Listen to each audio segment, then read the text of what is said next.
the UnHerd Club if you're a regular visitor. If this is your first time, then a very special welcome to you. Our guest tonight needs little to no introduction, but I'll just do a very brief one anyway. In the wake of an absolutely crushing defeat of Kamala Harris and the Democrat Party in America, and the second coming, it seems, of Donald Trump ushering in what he calls the golden age of America with Elon Musk by his side, there could be no more poignant time to talk to Yanis Varoufakis. He's the former finance minister of Greece. He's an economist, a leading light in the European left, a writer, a public thinker, and the best-selling author of the wonderful Techno Feudalism, which I would recommend to all of you very strongly. And we are absolutely thrilled to have him at the UnHerd Club tonight. Please welcome him.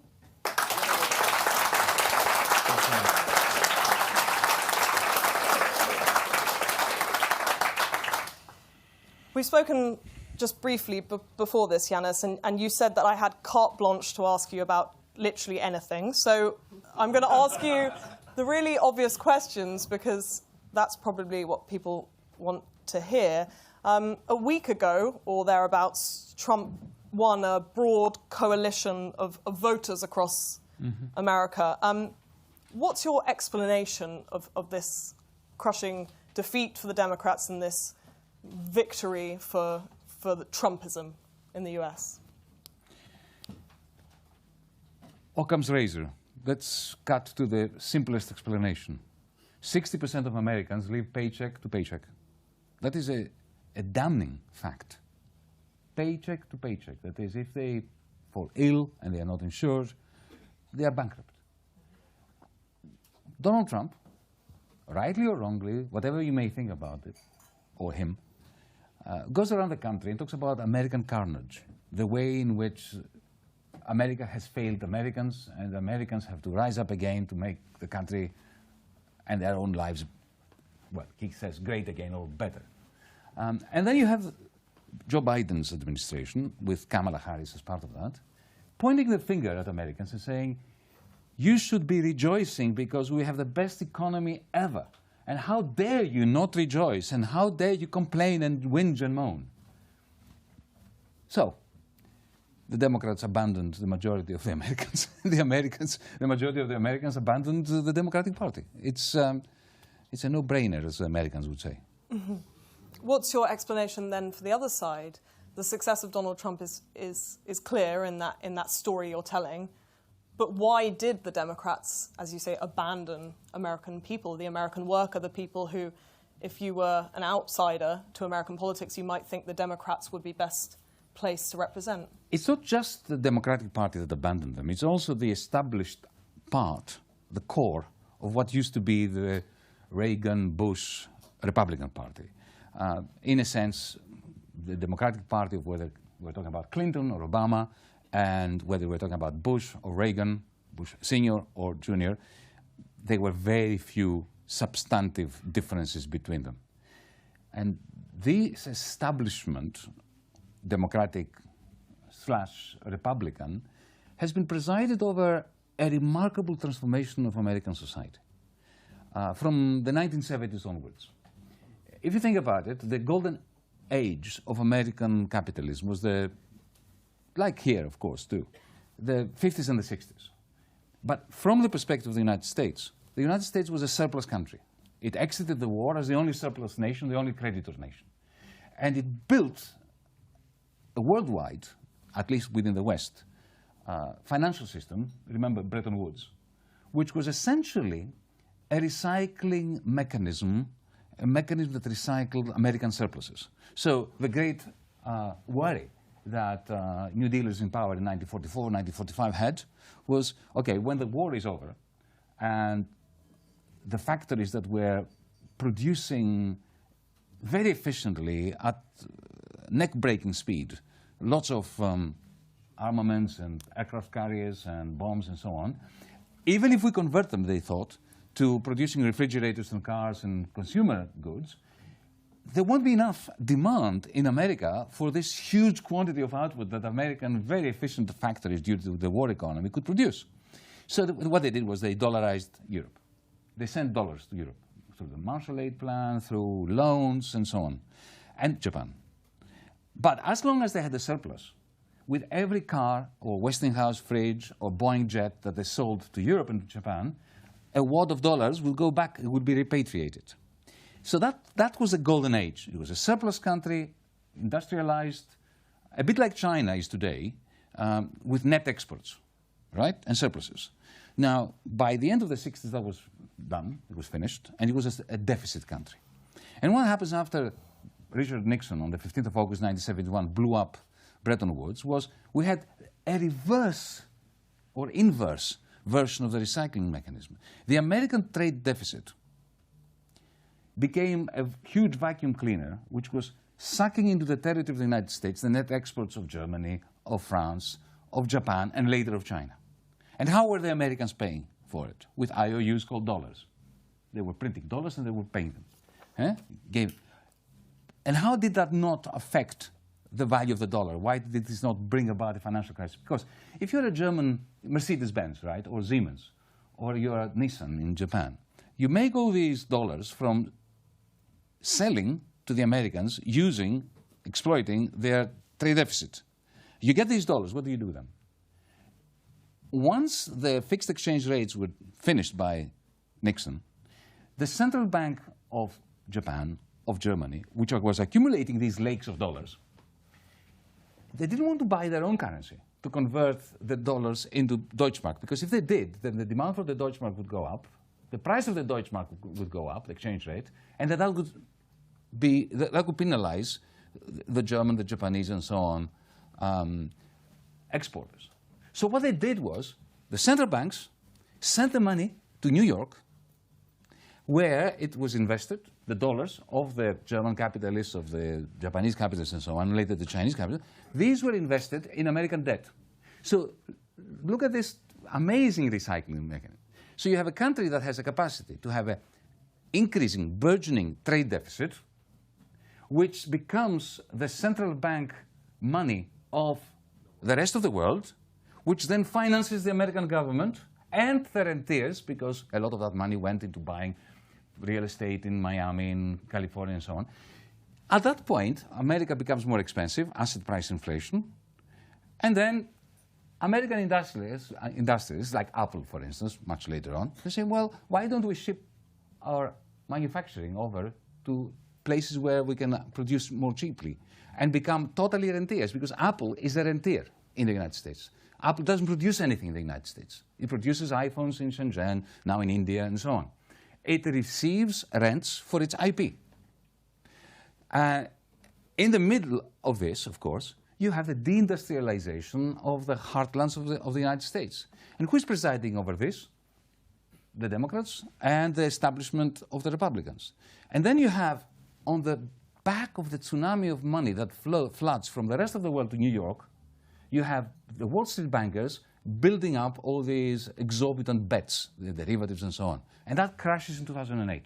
And then Obama gets elected. And what does he promise with the yes we can? He says, we are going to look after the victims of this crisis, and we're going to penalize those who are responsible for the crisis, the Wall Street bankers. And what's the first thing he does when he enters the White House? He appoints Larry Summers and Tim Geithner, the two men who under Clinton effectively unleashed the bankers and allowed them to go berserk. He puts them back in the White House with a remit to do two things. Firstly, to bail out the bankers, and secondly, to impose austerity on Americans. For me, Trump is the creation of Obama. Mm-hmm. And then, of course, Obama, Bush, in the eyes of the people who voted for Trump, they see no distinction between George W. Bush and Obama or Clinton or any of that political personnel whom they consider to be absolutely responsible for the gutting of Middle America. Mm.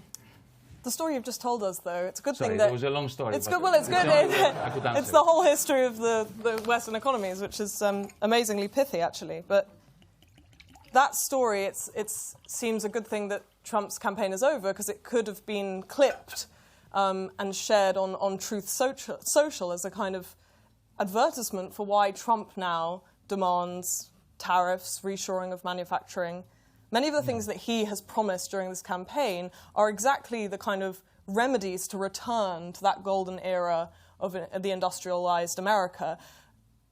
Why do you think, you wrote a piece recently for UnHerd about the tariffs in particular, why do you think Trump is not good on his word on these revolutions in the economic life of Americans? I think there are two problems that he's facing.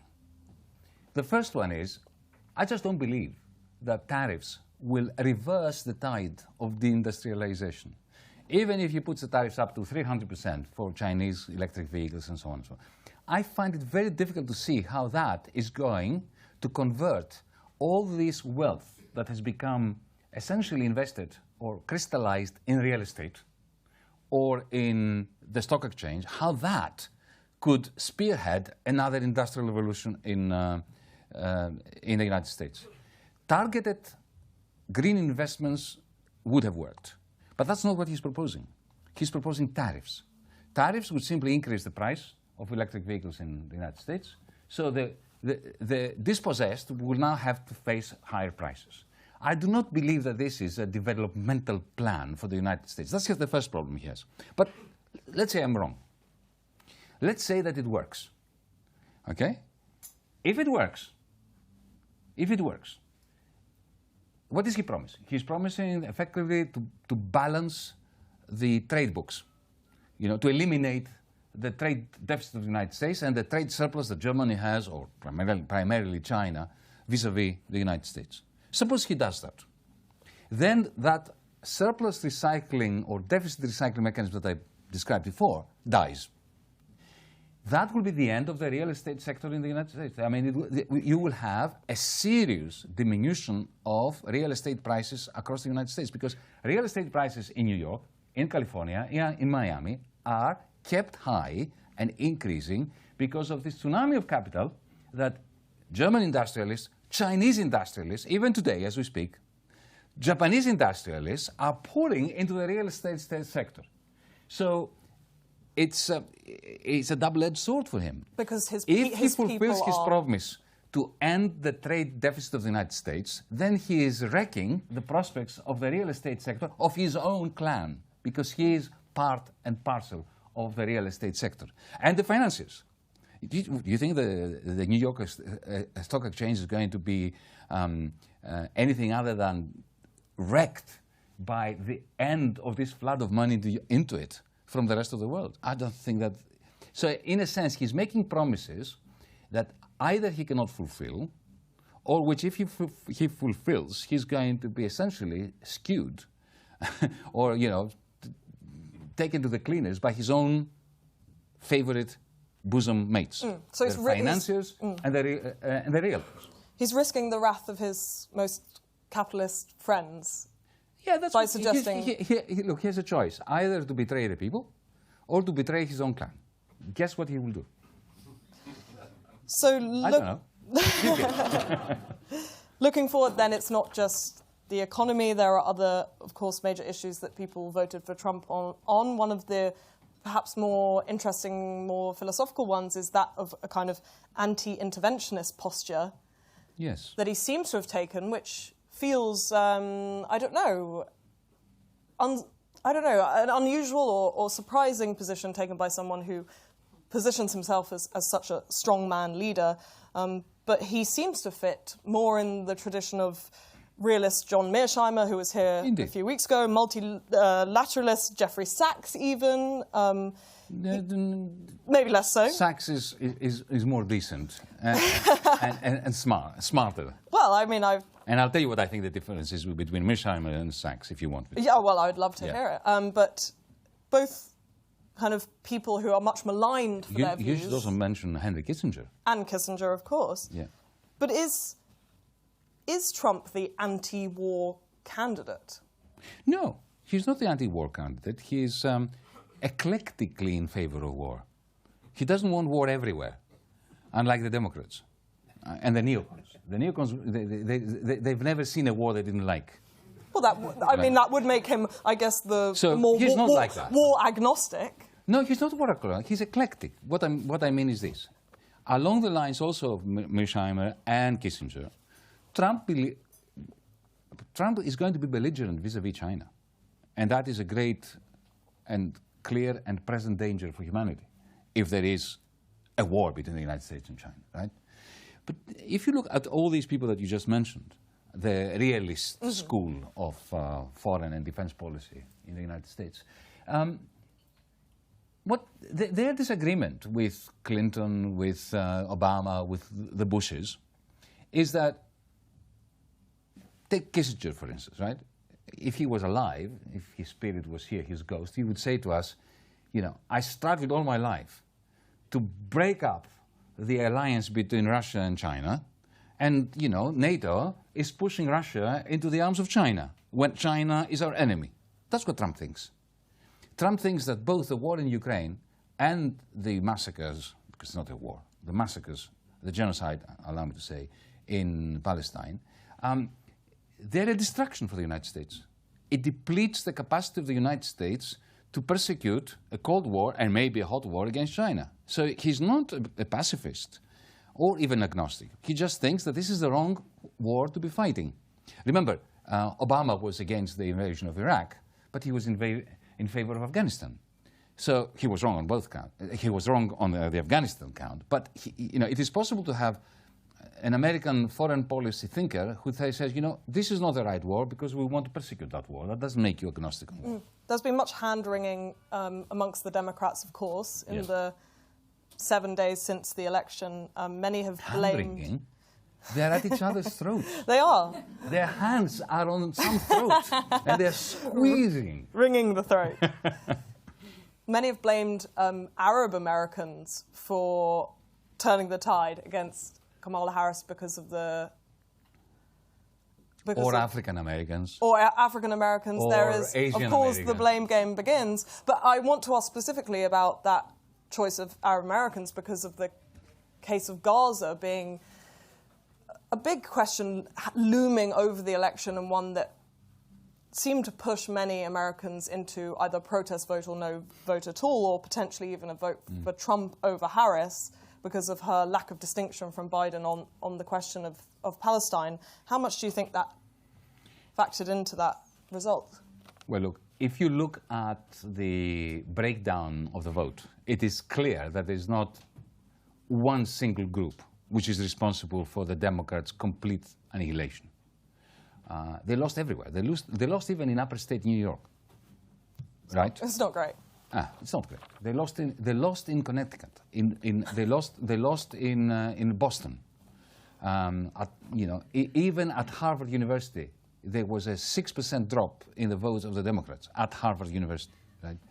So to blame, to pin it on the Arabs in Dearborn, or in the Native Americans or the Canine Americans. Sorry, but I just can't stand all these African American or Native American. They were blacks and they're indigenous. Anyway, so forget. This is my own. You're in the right room here if you I'm want in to do that. Okay. Allow me to relate to you a conversation I had with an Arab American journalist with whom we actually had a podcast. You can even watch it on DM25 only last week, on actually the day of the election. And what she said was, she said, okay, look, we know that the Israeli lobby totally controls both parties. We know that the United States is never going, whatever government we have, whoever we vote for, they're not going to impede the mass killings of Palestinians. They have not done this before, even when they tried to with Reagan, and you will remember there were some attempts by Carter to rein in the Israeli state's expansionism and apartheid and all that. It was only words, like Biden. But she said, a vote for Biden or Kamala is a vote for the genocide, because they are totally behind all the 20,000-pound bombs that have been thrown in there. They came from the United States. They didn't do anything to stop it. And it was only, I mean, you saw that Biden 30 days ago issued a 30-day warning that unless new aid is allowed to trickle into North Gaza, the United States is going to do terrible things. terrible things. He's going to reduce its military aid to Israel. The 30 days passed, nothing happened. So she was saying that. And I said to her, okay, well, but isn't Trump closer to Netanyahu? And what she said was, it persuaded me. She said, look, Trump gave Netanyahu everything he asked for and more during his first term. So he moved the embassy of the United States after decades when the United States government was refusing to move it from Tel Aviv to Jerusalem. He did that. He recognized, against the Charter of the United Nations, the annexation of the Golan Heights. That's a huge, huge move by Trump in favor of Netanyahu. He continued to arm them, and the most important contribution by Donald Trump to Netanyahu personally was the Abraham Accords. Essentially, he took 6 Arab states and bundled them together in a peace deal with Israel without one mention of the Palestinians, which is, from the Palestinian perspective, is the utmost treachery from fellow Arabs. And he did all that without one bullet being fired. When I say he, I mean Donald Trump. Now, I agree with Rania. Rania Kalek is the name of this journalist. I agree with her that I think that Donald Trump is probably pissed off with Netanyahu. Because, you know, he doesn't want the good name of the United States or even Israel to be dragged through the mud, as it is being dragged through the mud now, even in Europe, at least amongst the youth, and especially the global South. I mean, this monstrous hypocrisy. On the one hand, you have Ursula von der Leyen, the President of the European Commission, declaring that it is a war crime for Putin to switch off electricity in Mariupol. But when Netanyahu switches off everything, water, food, everything, and bombards to smithereens every school, every university, every mosque, every archaeological site, every aspect of civilian life there, that is self-defense. Okay? So I think that Netanyahu is going to have a harder time with Trump than he has with Biden. Biden, he wipes the floor clean with him. Why would Trump appoint Mike Huckabee, who's such a hardline pro-settler sympathizer to Netanyahu's government in that case? Why would he do that for the ambassadorship to Israel? That's one of his first appointments. Ambassadors are irrelevant. If I were Trump, I would give them whoever they want. I would give the Israeli government any Zionists they want from the United States. But the question is, you know, what is there going to be any hardball between Netanyahu? I'm not saying that there will be. You know what my friend Rania Kalek was saying, and I've been convinced by her, is that there is a 5% chance that Trump is going to impede what Netanyahu is trying to do, which is to continue expanding the boundaries of the war until America is dragged into a war with Iran. And he doesn't want that. Even if there's a 5% chance that Trump will do that, whereas Kamala wouldn't even know what her own foreign policy is, right? I don't think the people who run the American foreign policy cabal, the whole thing, would even inform her. Right. Do you think Trump knows what his foreign policy is? I think so. Do you feel it comes from him? I think so, and especially in the second term. In the first term, he was very constrained by the lack of preparation and the fact that he had people like John Bolton and Mike Pence, who were old-school Bush-style establishment Republicans. He made an effort this time around not to involve any of these guys and girls. Now, look, we may end up with a nuclear war under Trump. There's no doubt that this man cannot be trusted with the fortunes of the world. But on this issue, he can't be worse than Kamala Harris. He simply cannot. I mean, what else? I mean, there is a genocide. I mean, people are being pulverized as we speak, pulverized. There is, you know, I think we have already more than 400,000 dead in Gaza. If you include the people who died of their wounds, the people who have not been discovered under the rubble, the people who are dying of starvation. You know, we have 20,000 injured children without living relatives. So what could be worse than that? The roll of the dice that it could be different is better than the norm or what's come before. Yes, we've reached that stage of depravity. Yeah. Was it a mistake for the Democrats to call Trump a fascist? It's always a mistake to call anyone a fascist unless you know what fascism means. And the Democrats wouldn't recognize a fascist even if they poked them with a barge pole. Because, you know, I mean, it's always a mistake, especially for progressives, to call somebody a fascist as a swear word. Because fascism is a very specific ideology, is a very specific movement, and it is a very specific agglomeration of vested interests and ideology. So, what made Mussolini a fascist, for instance? Not that he was a bad man and he killed people. You know, lots of people, there have been lots of bad men in power, you know, in Uganda, in various parts of the world, who killed people. Stalin killed a lot of people. But to call Stalin a fascist is simply a category error. Mussolini was a fascist because he combined the following three ingredients. The first one was he addressed those suffering under the capitalism of the time, the working class, the petty bourgeoisie who were losing their shops and so on, and he looked at them in the eye and said to them, I understand your pain, capitalism is at fault, and I will look after you. So he introduced pensions. The first time pensions were introduced, maybe after Bismarck, but definitely universal pensions, was by Mussolini, the same way that Viktor Orban in Hungary has trebled the minimum pension. So I will look after you, but the social contract between us is you will never speak again. Okay? Forget about democracy, about voice, about expressing yourselves. You vest me with all the powers to make Italy great again. That's one dimension. The second dimension is, while telling the people that the problem is capitalists, bankers, financiers, remember Goebbels' fiery speech against bankers, not only because they were Jews, but because financial capital was a misplaced form of economic activity. That's Goebbels, right? So, on the one hand, you address them and you explain to them that capitalism sucks, that financial engineering and all that is against the interest.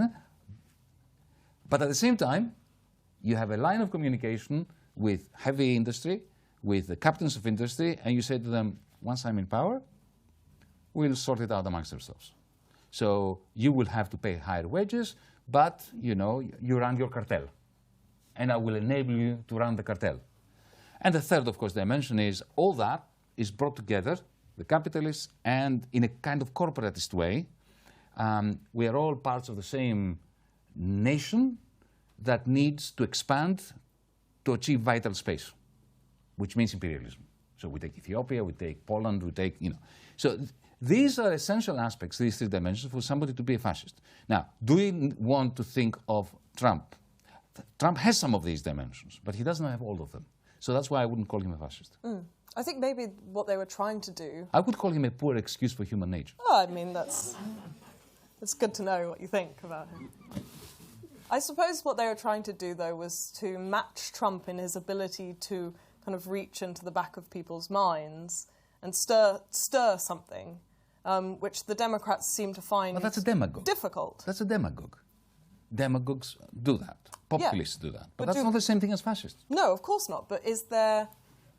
It's obviously hard for the Democrats to fight fire with fire when it comes to Trump, because his ability to speak to people in an almost kind of poetic language seems to reach beyond the kind of technocrats that the Democrats could offer.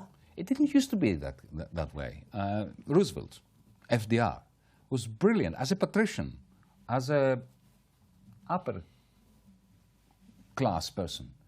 He knew how poetically to talk to people with his fireside talks and so on. But that was a different era. That was a war economy. It was a period when, remember, he fought very hard, tooth and nail against the bankers. The bankers hated him. Effectively, he made banking beautifully boring through the Glass-Steagall Act and so on. But once the Democrats turned against the Rooseveltian tradition and they embraced neoliberalism, and why did they do that? It wasn't an ideological choice. It was, remember at the beginning I gave you this too long account of the transformation of America from a surplus state, a surplus country, to a deficit country. Once they became a deficit country, they needed other people's money to pay for their rentiers and their financiers. They had to let the Wall Street bankers rip, to let them loose, to deregulate, because it was Wall Street that was recycling all these monies from overseas. So then they created a whole ideology about neoliberalism, markets know better, and deregulation. That was Clinton, right? Once the Democrats went down that rabbit hole, there was no way back. So, when Hillary talked about the people that Trump was addressing as the deplorables, the game was lost. And this cycle we had garbage, the word used by Yes, Biden same to thing. describe Deplorables, garbage. It's the same mindset. How do you feel about those on your side of this argument who are very critical of Trump and potentially also critical of the Democrats and the neoliberals more generally, using the kind of voters as their scapegoat? Because it does... What are you referring to? Well, I think there is a lot of, if you think about kind of the left movement, particularly in this country, there was a lot of, on the day of the election, I remember there being much kind of hysteria, you might say, about the idea of what America has done, effectively. How do you feel about the treatment of the American working class, or the American majority, as it seems to be, by the rest of the world? Well, look, if you're a left-winger, like I am, okay, I'm acknowledging that, then you should look at Bernie Sanders, because Bernie Sanders in 2016 was the only Democratic candidate who could speak to these people, to the working class, and actually connect with them. And indeed, I have no doubt, to the extent that anyone can have no doubt, that had he been the nominee in 2016, he would have given Trump a good run for his money. And I think that Sanders would have won, because Sanders can appeal to the same crowd without the racism, without the sexism, without the apocalyptic, carnage stories and so on. But the Democrats would prefer Trump anytime to Bernie Sanders, because the Democrats always felt that, okay, Trump comes in, he goes out, then we are back. In the same way that in this country, the Blairites within the Labour Party would much rather see Boris Johnson as Prime Minister than my friend Jeremy Corbyn. So there is a kind of... In this case, they won. They managed to put, what's his name? Keir Starmer, right? Keir Starmer. We'll talk about Keir Starmer. I'm sure we'll get to him. Let's talk about Elon Musk for a little while, because... From Keir Starmer to Elon Musk. I know, what a transition. If we have Trump in the story of this kind of American moment as the czar figure, then surely we have a kind of Rasputin in Elon Musk. We have somebody unelected who has now risen to a rank of advisor, now made official through the Department of Government Efficiency. It was announced. I mean, this morning when I saw that announcement, you were the first person I thought of, not just because you were coming here today, but because... reading your last book, so much of it is about the tyranny of big tech and what an outsized role they will have in the future of democracy, or perhaps a post-democratic future. What were your responses to that? How do you feel knowing that perhaps if Trump is the most powerful man in the world, Elon Musk is the second? I'm very relaxed about Elon Musk. Surprised? Yeah. He's vile, there's no doubt. He's vile, but he's not that dangerous. He's vile in the sense that he took over Twitter, and within a week he fired 80% of the people. He doesn't care about workers, about waged laborers. For him they're like assets that he can discard. But who is not like that in the corporate world? Who is not like that in the corporate world? And at least he's upfront about it. I'm far more worried about somebody like Jeff Bezos. Because Jeff Bezos has far more power than Elon Musk does. Elon Musk is a self-propagandist. He's always in the public eye. But at the same time, he's not totally useless. You know, I mean, what has Jeff Bezos ever given humanity? Amazon. Amazon is a destructive force in the world. It has offered us absolutely nothing other than what I call a cloud fiefdom, in which both consumers and producers are being taken to the cleaners. And he's done. What does Amazon produce? Does it produce anything useful? No, except for the power of Jeff Bezos to extract surpluses from producers and consumers. Now, Elon Musk created a desirable electric car, the first one ever. You know, this is an engineering feat. It's not to be scoffed at. I don't know whether you saw recently that rocket that went up on orbit, and then the reusable part of the rocket came down vertically, and it was caught. The pincers. Yes. Yes. Trump also greatly enthused by this I tell you, moment in American innovation. It is a moment. It's an engineering feat. The idea of Neuralink sounds very worrisome. That you put, you know, an electrode into your brain, and we can easily imagine all sorts of science fiction dystopic movies, right? But at the same time, there is a person, as we speak now, who is totally incapacitated, and through the power of his mind can write and read, not read, but write whole texts on a computer through the power of his mind. Now, that is also a contribution. Now, of course, it can be used and misused like all technologies. Every technology can be used for good or for ill.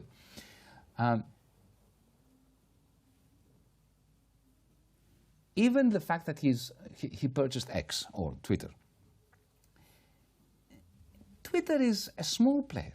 And, you know, when he tweets and he puts out all this rubbish, some of it is not rubbish. When he called Olaf Scholz an idiot, he was absolutely right. Look at that man. The day Trump is elected, hell-bent on damaging the European Union and Germany, he fires his finance minister, and now Germany doesn't have a government. And Elon Musk comes and says, you know, Olaf Scholz is an idiot. He was right. Now, it's very uncouth and very undiplomatic. I would never have done it, right?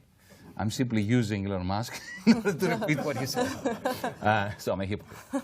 But, you know, this isn't a surprising endorsement. I mean, this is not what we expect from you. Like, I think. No, I'm saying that he's far less worrisome than the kind of capital that he owns. And now I'm going to my book, you know, to my ideas, because I think there's a new form of capital which is insidious. It's got nothing to do with, you know, the industrial robots or the steam engines of the past that actually are produced means of production. That we produce them in order to produce something else. He's got, you know, Elon Musk has a lot of those in Tesla, right? But what I call cloud capital, which is what lives in our phones and so on, it's a new form of capital which is, we produce it or has been produced not in order to produce something else, but in order to modify our behavior. So it's an automated system for modifying human behavior, which, when it is owned by the very, very few, like Jeff Bezos, like Zuckerberg, like the owners of Alibaba, of TikTok, and so on, it bestows enormous power in the hands of the owners of that cloud capital, effectively, to do a number of things that capital could never do, to capture our attention. That's the first thing. Secondly, once it has got our attention, to train us, to train it, to train us, to train it, to manufacture desires in our bosom.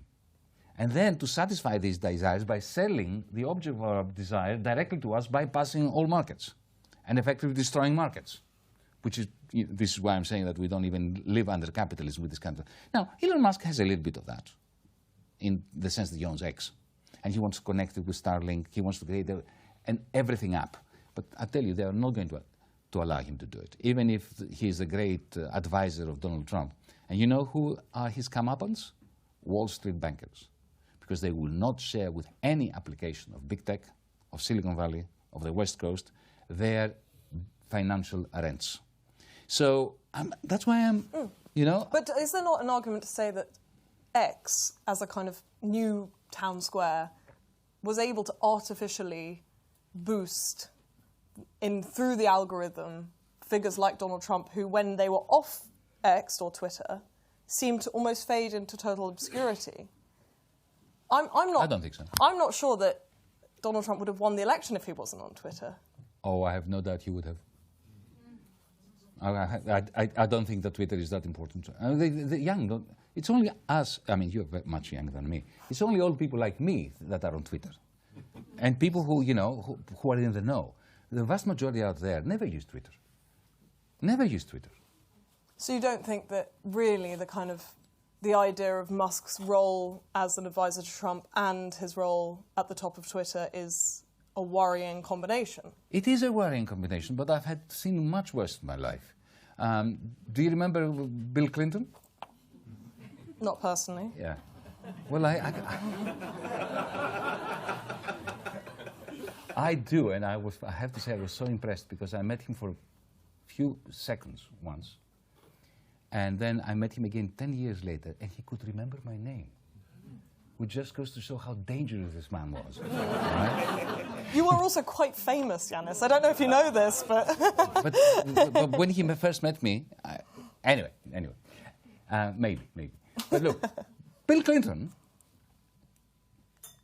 took the CEO of Goldman Sachs and made him the U.S. Treasury Secretary.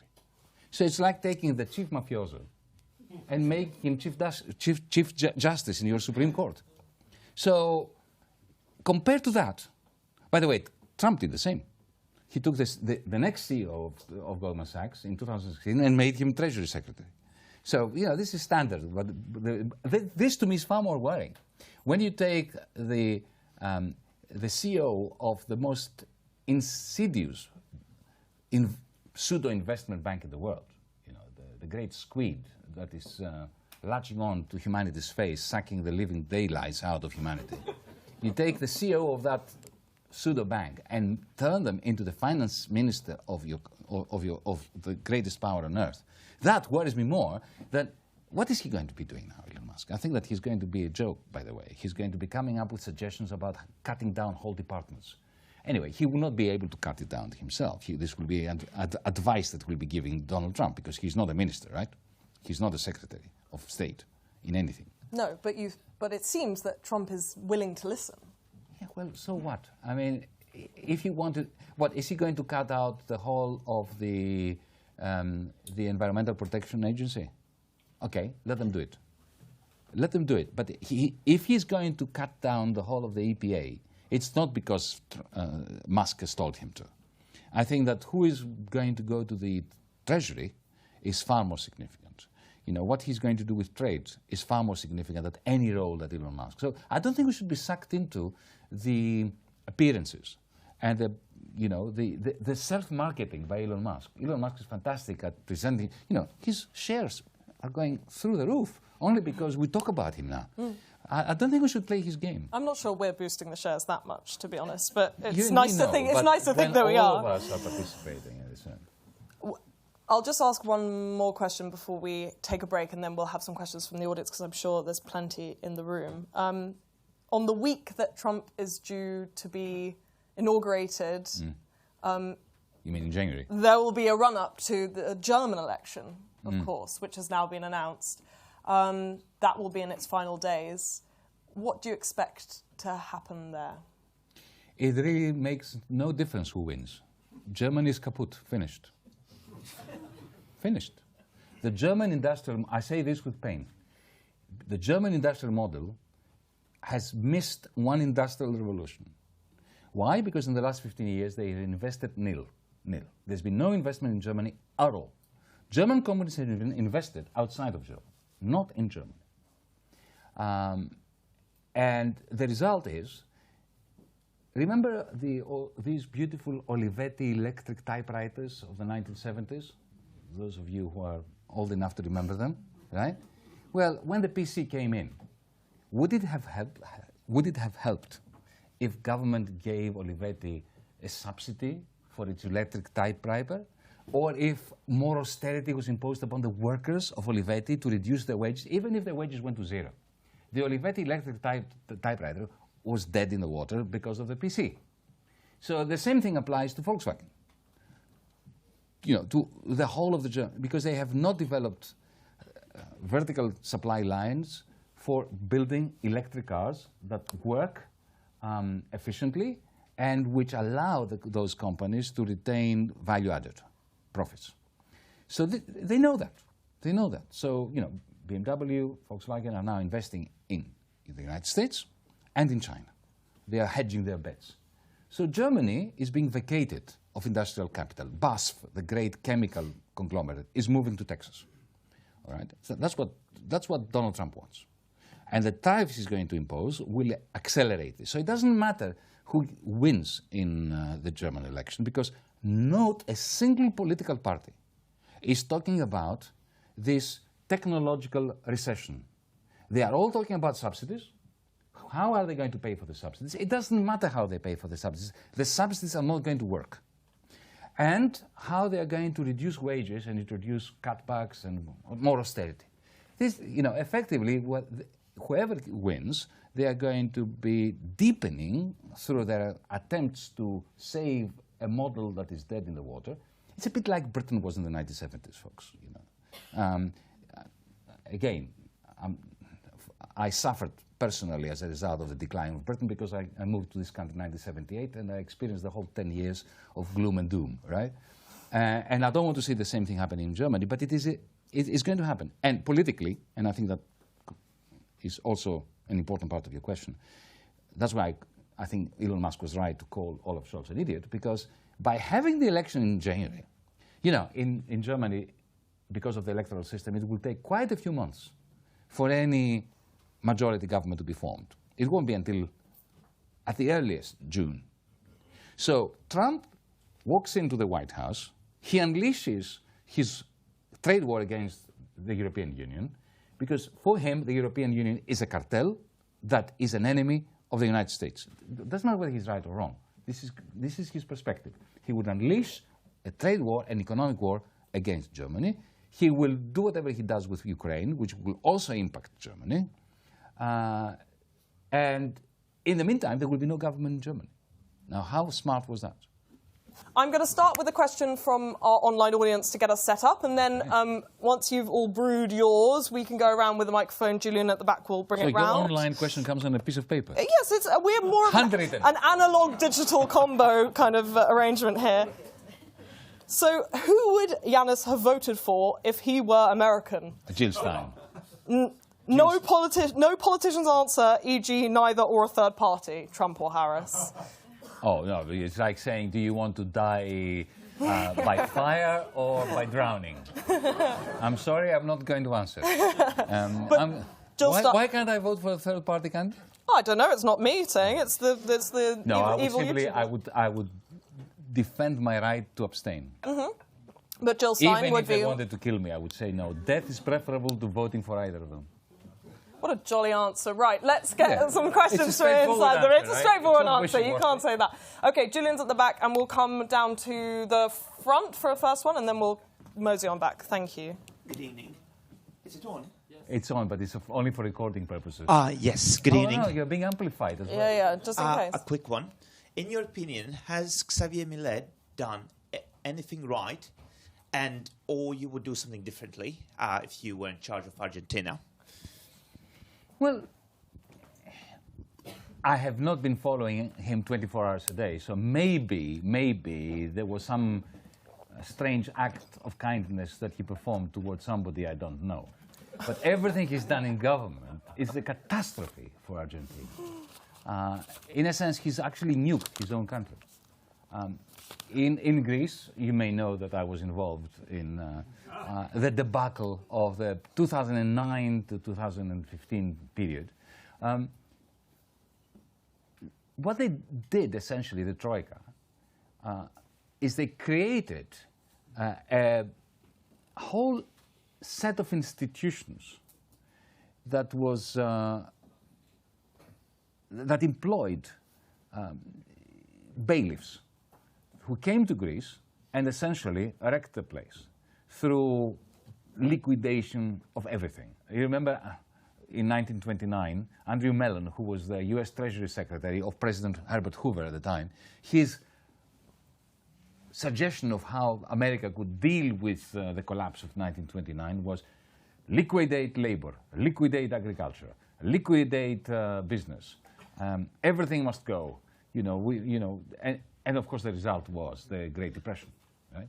In Greece, they had to employ a whole cabal of something like 400 experts that came to Greece to liquidate everything, and they liquidated everything. Right? The result is that Greece is not a viable country anymore. Millet did it all on his own.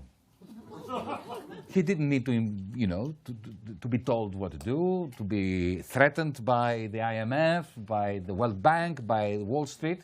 He took the chainsaw and started cutting. Now, I have no doubt that there was a lot of corruption in the Argentinian state, like there is in every state, especially in a state which is chronically corrupt, as Peronist Argentina was.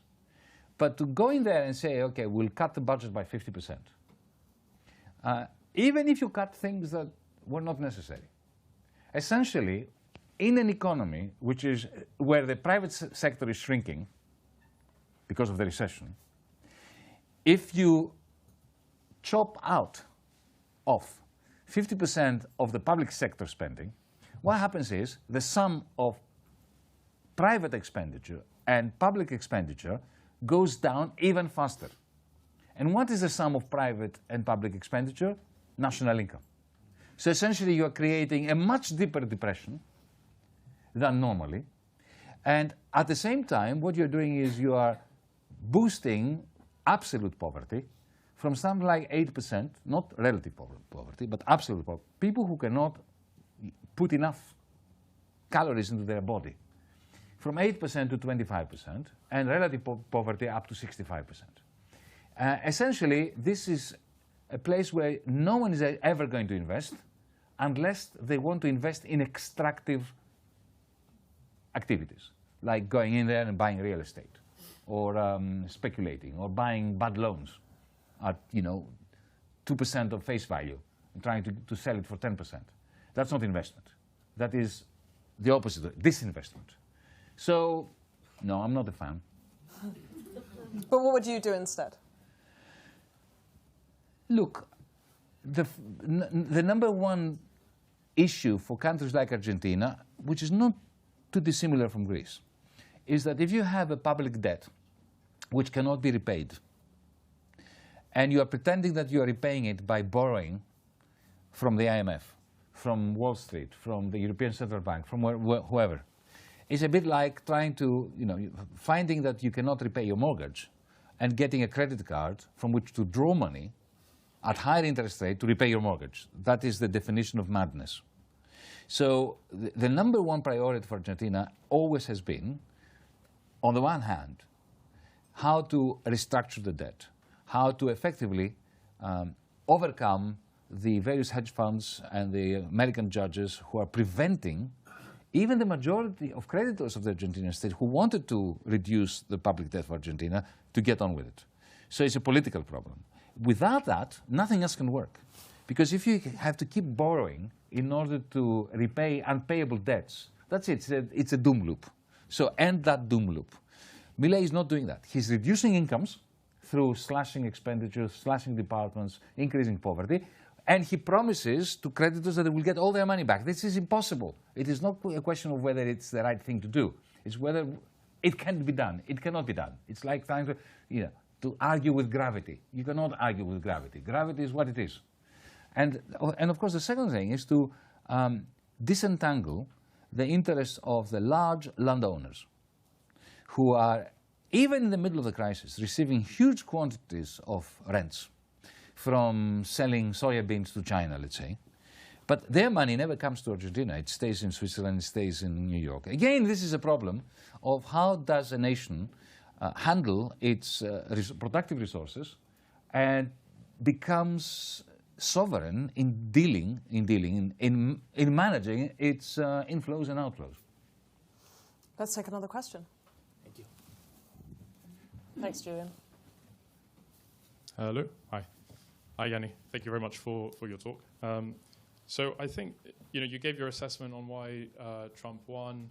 I think there's a kind of wider question which you didn't necessarily address, which is kind of why the alt-right has been more successful than the alt-left in elections. So like Maloney's been successful, the Brexit vote, Trump, whereas Syriza ended up failing and Sanders never got elected. And I'm not sure the alt-left has kind of reflected enough on that. But maybe it kind of comes down to trust and trust in politicians.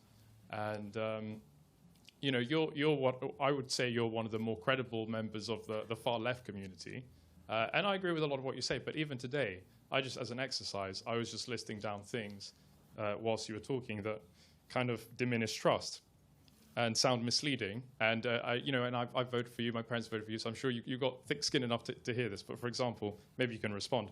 You know, you said Elon Musk is, vile is a strong word because he fired 80% of the staff. But economics are economics, and the fact is, when Twitter was boycotted by the advertisers, it's a revenue model of advertising. Revenues were down 70%, so the economics changed.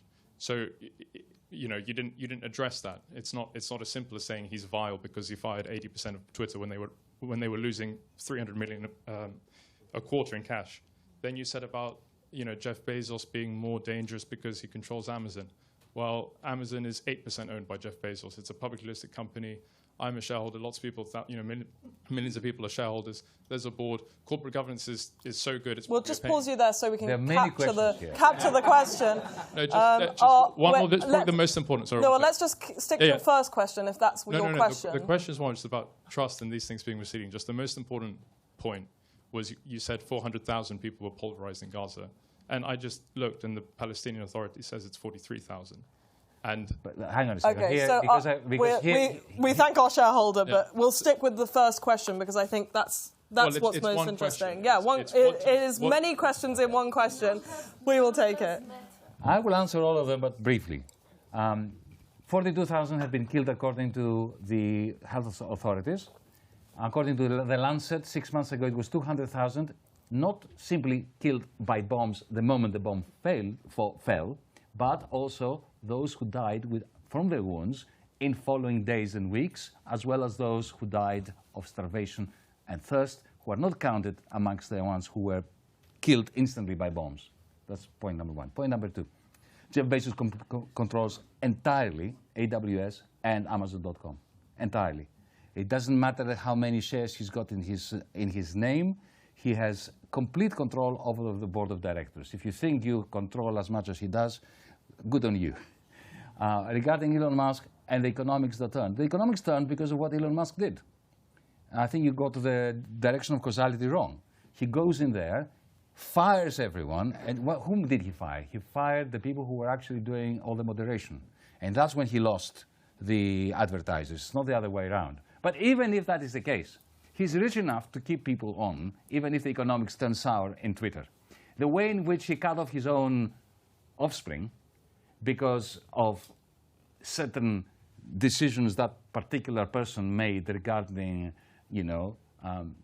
gender identity, shows that this is not a nice man. This is not a nice man. Now, coming to the most important question, which was not the last one, it was the first one. It usually is. Easily. Look. Why is the left the loser of history? Constantly. And we are. We are the greatest losers of history. 2008 came. Our critique of capitalism was proved completely right. And of course, we were the only political force that didn't benefit from it. The pandemic came. There was another wholesale collapse of capitalism. And yet, we managed to pick up absolutely nothing. It was only the anti-vaxxers and the crazies that benefited from that. So we are the losers of history. So allow me to be a bit self-critical as a leftist here. Well, firstly, in 1991, the communism and the Soviet satellites collapsed. And even those of us who were never in support of the Soviet experiment, who were always critical of that, we never managed to recover from that because we always maintained that there were aspects of the Soviet Union, and I still maintain that, which were a very interesting experiment, like, for instance, Gosplan, economic planning. I wish they had algorithms because they could have done a far better job at replacing the market mechanism. So we were always, even those of us who were critical of the Gulag, of Stalinism, of the millions who died, of, as a result of orchestrated and planned starvation, we were to some extent complicit in these crimes of the Soviet Union and within the Soviet Union. The fact that no proletarian in the Soviet Union rose up to defend the demise of the Soviet Union means that we were profoundly, profoundly complicit in an experiment which overall was not on the side of progress and on the side of humanism. So we are tainted by that. Even if you think of the Communist Party of Italy, which actually split from the Soviet Union, and actually Berlinguer, the General Secretary of the great man, Berlinguer, was very critical of the invasion of Czechoslovakia by the Soviet Union, of the Gulag, of the lack of democracy in the Soviet Union. Even that Communist Party could not sustain the repercussions of the collapse of the Soviet Union and collapse itself. And then you have the complete demise of well-meaning social democracy. If you think of the original social democrats, with whom I, as a Marxist, I was not in agreement with, but I recognized their contribution. Take Harold Wilson in this country, or Willy Brandt in Germany, or Bruno Kreisky in Austria. The original, old-fashioned, good apples within the social democratic family. Well, what was their job? How did they conceptualize their role? They thought of themselves as arbiters, as referees. Long table, you take the captains of industry on the one side, you take the trades unionists on the other side, and you ask them to negotiate, and you referee, using the power of the state. And in the end of that negotiation, there is a new social contract. A chunk of the profits of the captains of industry goes to the workers in the form of better wages, conditions, and so on. Another chunk goes to the state to fund the National Health Service, this and that, and there is a kind of social contract. But after financialization, which I was describing as the result of that reversal of America being a surplus country and then becoming a deficit country, and with the unleashing of the bankers, suddenly you have deindustrialization in the West, in this country, in the United States, even in large parts of Europe. So this, the locus of power shifts from the industry to finance. So people like Schroeder come in Germany, or Blair here, even if they were well-meaning social democrats. How do you imagine a situation where you put the city of London bankers on the one side and the trade unions on the other side? There's nothing to discuss. What is there to discuss between them? So suddenly social democracy becomes impossible. And we of the left had the task of coming up with an alternative vision of a technologically advanced, democratic, liberal, socialist society.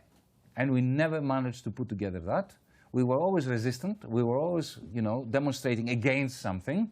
We'd never managed to put together a vision of what needs to be done. And then our great opportunity came in 2008, and we missed it with Occupy Wall Street, Occupy the City of London, which I was part of too. But we were ridiculous, right? We were just occupying a square, and we were chatting and arguing fiercely on whether Coca-Cola should be allowed on the square, right? So we became irrelevant. And then in Greece in 2015, that was, for me, even if I'm saying this as a Greek, this was a pivotal moment in the European left. Because here was a government which was explicitly, at least in theory, of the radical left. It was even in the title. And we said, no pasaran, they will not pass. They will not impose more austerity and new credit cards upon our people. And I noticed that in Germany, in Italy, in France, even as far away as in Brazil, here in Britain, a lot of people were inspired by that. And then a few months later, our own leadership, my prime minister, betrays this, and in the name of the left, imposes the harshest, most stringent austerity on our people. Is it any wonder that we are the losers of history? Let us take another question. Yeah. Just wait until the microphone gets to you. Thank you. Well, two questions and a comment. Can we just take one question, well, just maybe because what is the role of hope? everyone needs just one question. One question. What is the role of hope, and if it comes from below? And the comment. In your nefarious parade of events and people, which history gives a lot of warrant to make such a parade, there were some glimmers of hope. You saw the fireside chats that Roosevelt mentioned, and the act at that time, Roosevelt had the Siegel Glass Act, the Sherman Act. It break capital at the time. It was banking capital, and it was broken. Right now, there is something similar was going on in the U.S. with Lina Khan attacking, breaking up Google. There was also an attack on Amazon. There were two decisions on the judges. If we see it from the perspective of hope and action from below, how will you look at that? I'm not sure I understand your question. I have a great deal of respect for Lina Khan and the FTC, but there's no comparison with the Sherman Act or the Glass-Steagall Act, because those were acts. They were actually enacted. What she was doing was, you know, she was a lone voice in the wilderness, not being supported by her president, and effectively, you know, when you say that she was about to break up Google, this couldn't be further from the truth. Google never, ever, faced a serious threat of being broken up by the FTC. Never. She was there as a means by which Joe Biden was placating, you know, the squad, Bernie, people like me, and so on. But it was never a serious hope. Never. And don't forget that Google cannot be broken up in the way that Standard Oil was broken up by Teddy Roosevelt, not FDR, with the Sherman Act. Why? Because if you have a nationwide monopoly of gas stations or petrol stations, then you can break that very easily. You can say, okay, we'll create 20 different companies and allow them to compete with one another. But Google, how do you break it up? It is impossible to break it up unless you nationalize it, or internationalize it, or socialize what I call its cloud capital. But that's another big discussion. When the part of your question about hope, allow me to say that this is my standard answer. I think we always need to remain realistic, which means we have no right to be optimistic, because there is no empirical evidence that anything good is going to happen. But at the same time, we have a duty never to give up on hope. Hope is a bit like, the poet's incapacity not to write poetry. So it's always part of us, and it's what keeps me alive. It keeps me going. Optimism, that's the stupid person's version of hope. Mm. You're not a religious man, though. No. We spoke earlier about this before the event. You're not a man of any faith. So where do you think that hope comes from? Hang on a second. I've got a lot of faith. So there we go. In humanity, in humanism, in poetry, in art, in music. Where does that faith come from, if not the material world? I have no idea. I have no idea where it comes from. This is the beauty about human nature.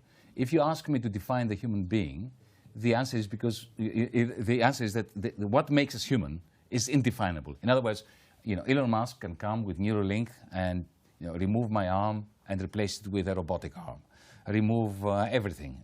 At some point, he will remove something, I don't know what that is, which will turn me into a cyborg. And I would not be me, I would not be a human being. And I think that that something is indefinable. And my hope, my appreciation of humanity, my humanism comes from the indefinability of that which makes me human.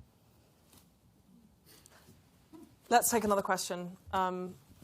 Let's actually take a couple of questions, then we can answer them all together. So let's take a pause between each one, and we can just, You mentioned Argentina and the problem of the debt overhang, and how important that was. But the reality is that the entire world is now suffering from the same problem. We've got the highest levels of public sector debt, private sector debt, China, the United States, Europe, almost anywhere you can imagine. So we have a huge overhang problem. And I guess my question is, how do you think that will work itself out? Is one possibility that we should all look forward to a much more inflationary future? Thank you. A nice economics question. Let's get a couple more from down here at the front. Thank you. Hi, Yanis. Going on from the question of positivity, which world leader do you think is doing a good job today? Great. That's a nice pithy one. And one more at the back, and then we'll take those three. Can you give a treatment of Bill Gates in the same vein as you've given? I didn't Can hear you give a treatment of Bill Gates in the same vein as a techno feudalist as Elon Musk? Do you see him in the same light? Do you think he has a more malignant or less malignant influence? Great, thank you. Three nice specific ones. All right, I'll start with you. Look, I never personalized my view of the world. So I don't care about Bill Gates or Elon Musk as such. I care about the kind of capital that they own. And both Elon Musk and Bill Gates and Jeff Bezos and all these people own a particular kind of capital, which, as I said before, I don't want to repeat myself, confers exorbitant power on whoever owns it. And this kind of concentration of exorbitant power, whether it's Stalin's or some owner of cloud capital, creates massive inefficiencies, a lot of waste in our society, a lot of exploitation, and a lot of failures. So I don't want to, to pit Bill Gates versus Jeff Bezos, who is a nicer guy, and I don't care. Your question was about, what leaders. I don't think we are inundated with many fantastic examples that makes us feel that we're spoiled for choice. I would look at not heads of state so much, but people who are succeeding in mobilizing communities, whether this is indigenous people in the Amazon, Greta Thunberg, who did an amazing job mobilizing the youth against the climate catastrophe, trades unionists who struggle as we speak, and sometimes successfully, as we speak, in China to mobilize Chinese workers against their conditions of exploitation. Recently we were in Shanghai. I met people working for communes, trying to stop real estate developers in China from taking over their communes. So for me, inspiration comes from these people. On the question of the world's debt overhang. Now, we should not bundle all debt together. Not all debt is equally toxic. So the United States debt is neither here nor there. Because, as I said before, the American debt is the foundation for capitalist profits in Germany and in China, right? So if you eliminate that debt overhang of the United States, then you eliminate the profits of the rest of the world's capitalists. The problem that Argentina has, which is the same problem that France has, which is the same problem as Greece has, is we have debt in a currency which we do not control. That is lethal debt, right? China has a lot of debt internally, but it is irrelevant. It is not a problem for China because they owe it to themselves. Like the Japanese. The Japanese have 210% of GDP in debt. But it really doesn't matter because it is the Japanese government that owes it to the Japanese people who get a pretty decent interest rate yield from the debt that they have with their government. So let's not bundle it all together. And allow me to finish with my usual rhetorical flourish. Debt is to capitalism that which hell is to Christianity. Unpleasant, but an essential cog in the machine. We have almost reached our time here, I'm afraid, in this room at least. I will just abuse the chair for one moment to ask you a final question, which is, you are here, of course, in the United Kingdom, and it's great to have you. What is your reading on the situation here? Many people saw Keir Starmer's election by a great majority as a rebuke of the centre-right in this country. Others saw it as a betrayal of the Jeremy Corbyn left of the Labour Party. How do you read the moment we're in here in Britain? Look, on the one hand, that Tory government had to be punished. There's no doubt about that. It was, allow me a non-scientific expression, it was a shit show, right? It was corrupt, it was inhuman, it was sad to watch them struggle to survive all those years. I mean, they needed to be put out of their misery. But I'm afraid that Thatcherism, the whole essence of Thatcherism, lives on in this government, in this Labour government. This is a more effective centre-right, Thatcherite, Austerian government. When Rachel Reeves, even before she was elected, was talking about, she was trying to prepare you, folks, for the austerity that she's going to impose upon you by saying that the credit card of the state had been maxed out. Okay, what's the difference with George Osborne? At least George Osborne was not presenting himself wrapped up in the colour red of the Labour Party. So I very much fear that this government is going to be, it's already becoming. I mean, I could see the opinion polls here. There's never been such a rapid decline in the support of a government that won with such a vast majority. But of course it was a majority of seats, not so much a majority of votes, in the sense that Keir Starmer got fewer votes than Jeremy Corbyn got, right, in 2019, which was considered to be the low point of Labour. So I'm afraid you're not out of the woods. My very final question, if you put your faith, as you say, in poetry and the human spirit and human nature, whatever that may be, what should people read or watch or listen to that would inspire that same faith that you have? Well, I am a true liberal in the sense that the only way to be left is to be a true freedom-loving person who doesn't tell people what to read, right? It's not good for the books list. But though, I can tell you that I'm very conservative. You know, how about some Shakespeare? You know, something really old-fashioned. Really old-fashioned.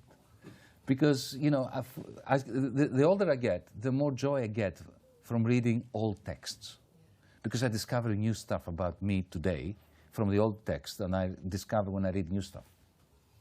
Now that's the newsline. Yanis Varoufakis, cultural conservative, thank you so much for coming tonight. Thank you. Thank you. Thank you.